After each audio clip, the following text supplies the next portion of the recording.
mission request from Dr. Phineas Wells. Aha, there you are. Hale and hearty, and captain of your own ship.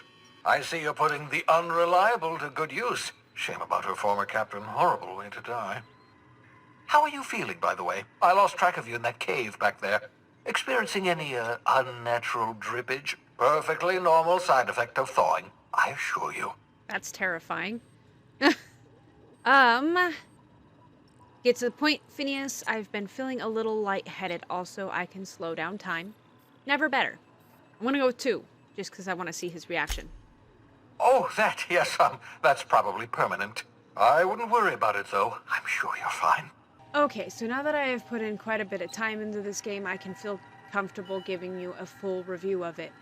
And honestly, my opinion hasn't changed at all. It is an amazing game. It's pretty expansive. The only, it is everything I hoped it would be, with the exception of I don't actually get to fly the spaceship, which is a bit disappointing. But it's not the end of the world. It just kind of, you do it on a weird map, you do it on this. Which, it's alright. I was really hoping to get to fly the ship.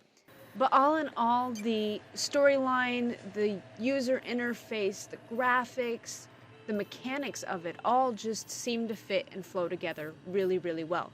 And I love the fact that while it feels familiar, they were still able to separate themselves from their other major titles, which is, it's not an easy feat to clear the stigma of your big name title games on every game that you develop.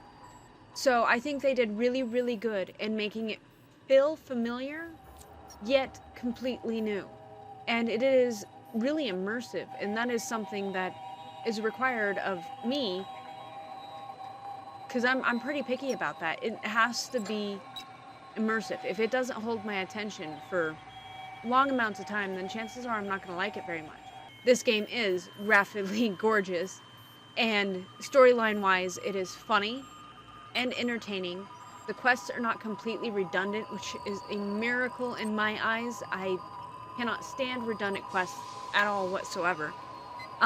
They don't have you going and delivering a message to the person 3 doors down and stupid shit like that. There are some,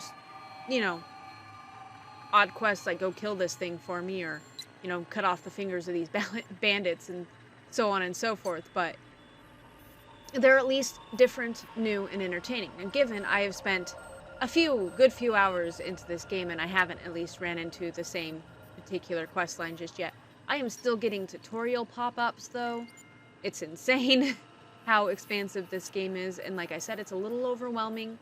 I have learned though, before you do the main storyline quest, definitely complete all of your side quests so you don't botch the quests like I did in the first town, Edgewater. I botched a handful of those quests because I did not route the power to Edgewater.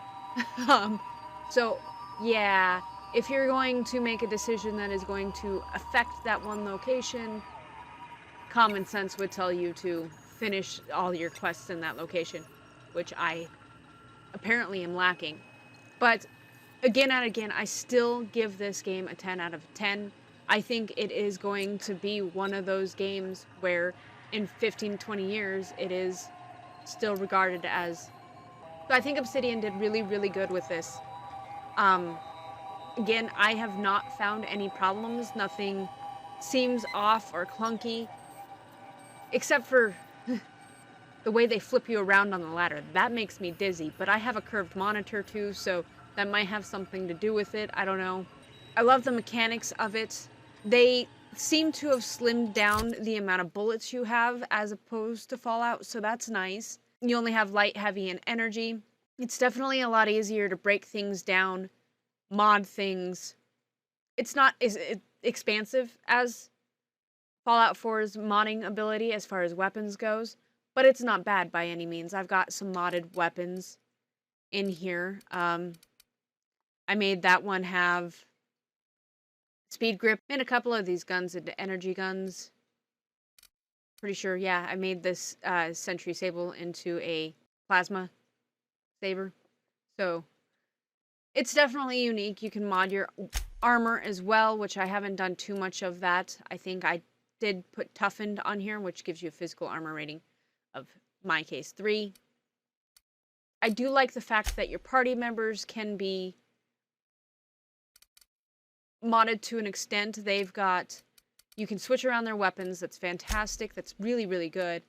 You can also switch around their armor, but then you can give them custom perk sets.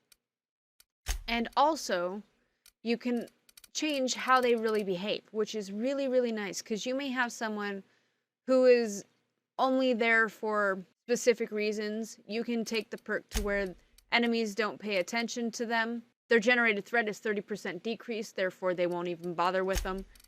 And maybe do that on the sneakiest person you can find, so they can sneak up, your strongest one, or your tank, so they can... No, you want your tank to attack them. But which is a thing. You can totally, if they were your tank, you can increase the threat generated by 30%, so they attack only them, on a higher chance only attack them. So, with that, right there, it just kind of changes the flow of it and brings in a lot of possibilities. They, of course, have integrated their perk systems and their abilities, which is really awesome.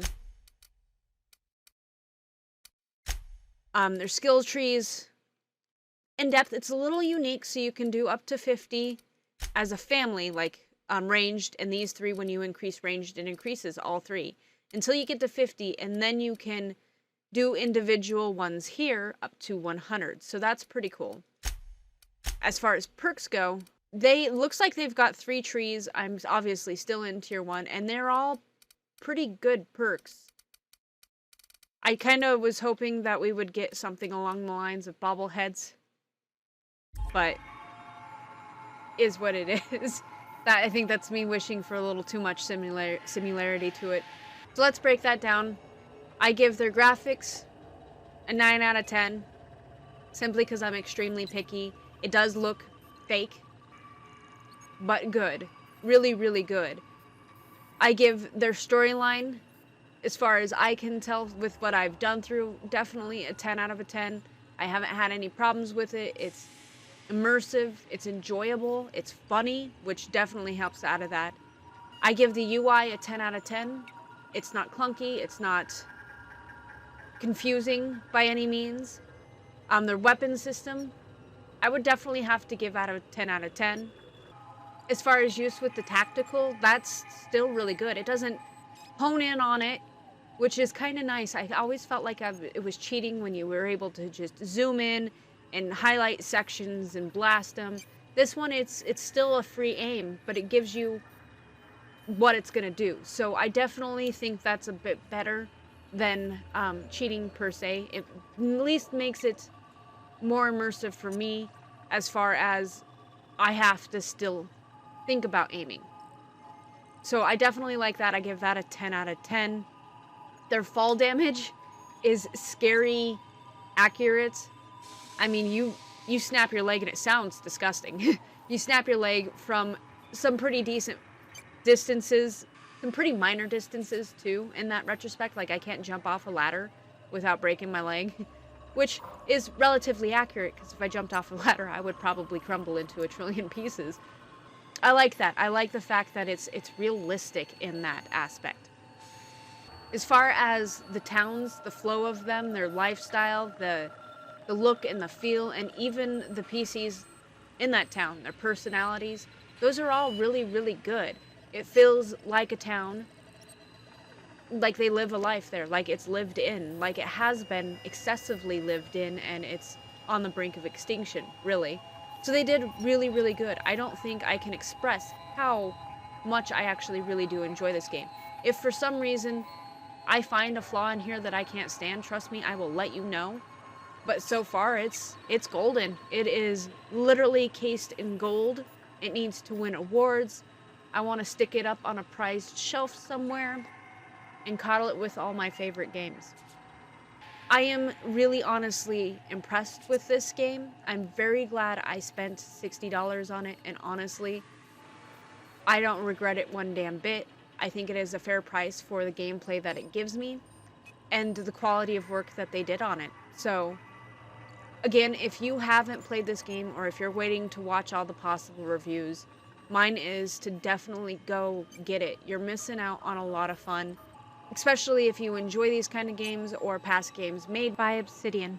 So yeah, I hope you guys enjoyed this review. I hope you enjoyed my reaction video, and I hope you enjoy this game. So, till next time, thanks for watching. Bye.